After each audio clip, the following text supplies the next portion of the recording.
আসসালামু আলাইকুম সবাইকে বাসন আশা করি ভালো আছেন। আপনাদের সিরাজগঞ্জে খেতে ভালো আছে আলহামদুলিল্লাহ। আজকে আপনাদের সাথে খুবই মজাদার একটা পিঠা রেসিপি শেয়ার করবো। এটা হচ্ছে সবাই তো মুগ ডালের পাকন পিঠা খাইছেন, আজকে আপনাদের বানাবো বুটের ডালের পাকন পিঠা। প্রথমে নারকেলে মানে খেজুরের গুড় দিয়া নারকেলটা সুন্দর কইরা বাইজা নিছি, নারকেলের মধ্যে গুড় দিছি, আটা একটুখানি চালে গুঁড়া দিছি যেন আঠা আঠা হয়।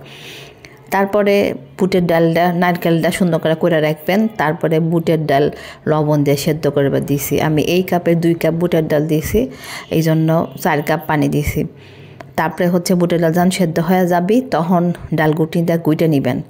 আর আমি 1 কাপ আটা দিলাম, বা রুটি বানানোর আটা, আর হচ্ছে 1 কাপ চালে গুঁড়া দিলাম।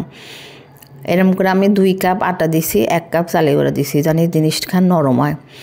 নরম না হলে শক্ত হলে খাইতে ভালো থাকবেন না, এই জন্যই আমি এবার করে বানাইছি। আপনারাও এবার করে বানাবেন, তাহলে মানে পিঠা খান, কুলি পিঠা খান খুব নরম হবে। তারপরে মইঠা নেবেন, মইঠা নিয়ে এরকম কুলি পিঠা শেপে বানাইয়া ওর মধ্যে নারকেলের পুরখান দিয়ে হাতের মধ্যে দিয়া সুন্দর করে গোল করে নেবেন, লম্বা করে নেবেন, যে যেরকম শেপে বানান সেবা করে শেপে বানায় নেবেন। এরপর এই পিঠাগুলো সব সুন্দর করে তেলের মধ্যে ডুবা তেলে ভাজবো, ডুবা তেলে বাইজা নিব। 1 কড়াই দেখেন তেল গরম দিছি, তেলের মধ্যে আস্তে একদম লাল লাল করে বাইজা নিব। আর 1 কড়াই চিনির শিরা বানান লাগবে। তো শিরা বানানোর জন্য আমি এই কাপের 3-4 কাপ চিনি দিছি। চিনি দেওয়ার পর এর মধ্যে হচ্ছে ডবল পানি দিছি, 8 কাপ পানি দিছি। তারপরে হচ্ছে দেওয়ার পরে তখন চিনি শিরা খান আঠা আঠা হবি, মানে একদম তার তার হবি, তখন ওর মধ্যে পিঠাগুলা বাইজা চিনি শিরার মধ্যে দিয়ে দিবেন।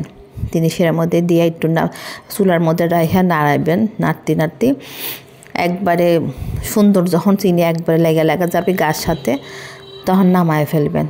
নামাইয়া মশমশা গরম গরম কামড় দিবেন, একবারে মশমশা করবি, গরম গরম পরিবেশন করবেন। আপনার বাসায় মেহমান আসলি কিংবা পাড়া প্রতিবেশী কিংবা জামাই জুমাই বেড়াবার আসলি যাকেই আপনি খাওয়াইবেন সেই একবারে পাগল হয়ে যাবি। খুবই মজার পিঠা খান, মুগ পাকন পিঠা। আপনারা বাসায় এবার করে বানায় খায় দেখবেন। আর আপনাদের উত্তরবঙ্গের দিয়ে চ্যানেল খান নতুন, সবাই সাবস্ক্রাইব করে পাশে থাকবেন।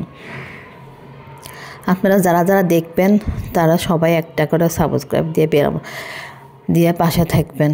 আপনাদের দোয়ায় আমি সামনে আগাবার পারবো আলহামদুলিল্লাহ।